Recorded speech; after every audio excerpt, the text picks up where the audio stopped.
Alors, petite actu sur Automobile Propre concernant l'utilitaire eVito Tourer de chez Mercedes. Alors, l'utilitaire électrique gagne en autonomie. Présenté dans sa version restylée, l'utilitaire Star de Mercedes met à jour sa version électrique à une nouvelle batterie de 100 kWh. Ah oui, 100 kWh, ça commence à être pas mal là quand même. Sortie en 2018, la version électrique du eVito bénéficie d'une sérieuse mise à jour. Profitant du facelift apporté au modèle, le constructeur allemand a présenté le nouvel utilitaire électrique qui gagne tant en puissance qu'en autonomie. Jadis limité à 84 kW, le moteur électrique développe désormais jusqu'à 150 kW de puissance, donc 204 chevaux.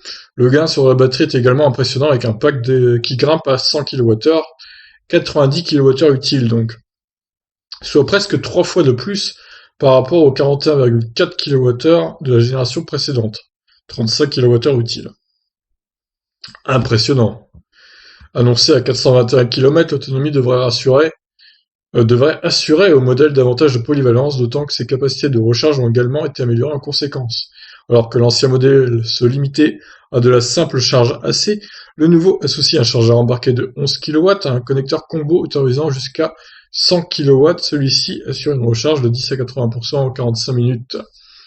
Ah bah c'est bien, voilà, ça c'est des bonnes caractéristiques. Ils auraient même pu pousser un peu plus que 100 kW, mais bon, 100 kW c'est déjà pas mal.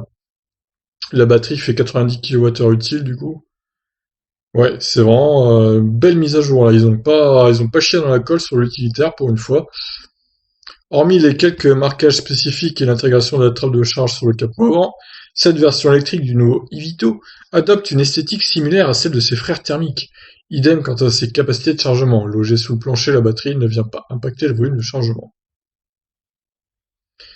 Alors, dispo en deux longueurs, 5,14 m et 5,37 m, le nouveau Mercedes eVito cible à la fois le marché de la livraison et le secteur des navettes et VTC. Dans sa version transport de passagers, il propose différentes configurations afin de répondre à différents besoins du secteur. Il peut accueillir jusqu'à 9 sièges, chauffeur compris. Le nouveau Mercedes eVito devra entamer sa commercialisation dans les tout prochains mois. À ce stade, ses tarifs n'ont pas été révélés. Alors, là on a les caractéristiques plus en détail. Pourquoi il y a un petit 3 là? 421 km3. D'accord, n'importe quoi. Petite coquille hein, sur Automobile Propre. Couple max 362 Nm, ouais. Non, franchement, c'est des bonnes caractéristiques. Hein. Coffre à bagages 999 litres en version long et en extra long. 1390 litres.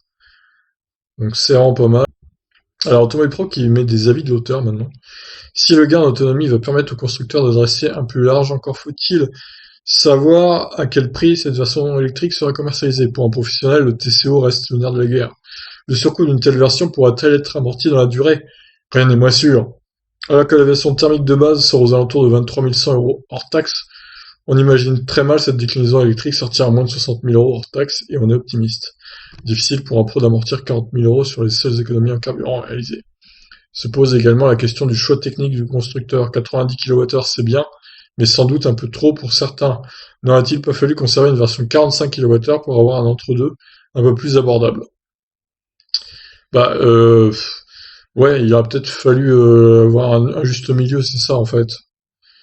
Ils auraient peut-être dû, ouais, 45 kWh en version standard range et 90 kWh, ouais, en version, ou alors 50 en standard range et 90 en long range à la limite. C'est vrai qu'à mon avis, le prix va être prohibitif. Hein. Je pense qu'on peut rajouter au moins, ouais, il dit 60 000 hors taxe, ça me paraît plausible pour le coup. Donc bon, à voir. En tout cas, voilà, bah, ils ont fait quand même un effort, Mercedes, donc c'est à noter. C'est l'utilitaire électrique qui aura le plus d'autonomie et de loin pendant un moment, hein, je pense. Donc, voyons les photos. Bon, par contre, l'intérieur est quand même assez cheap. Les vieilles flèches là, les aiguilles pour la charge, enfin, je trouve ça un peu bizarre. Quoique non, ouais, enfin non, c'est pour la puissance en gros. Ah mais si, pour la charge, c'est comme une jauge d'essence. Ils auraient pu mettre un truc numérique hein, quand même. Franchement, je trouve ça un peu limite. Bon, au centre, il y a le pourcentage, c'est pas mal. Mais bon, c'est pas... ça fait un peu cheap, je trouve. Bon, après voilà. C'est que un avis personnel. Voilà, bah écoutez, je vous laisse réagir hein, sur cette mise à jour du Mercedes Evito, qui s'appellera Evito Tourer maintenant. Ciao.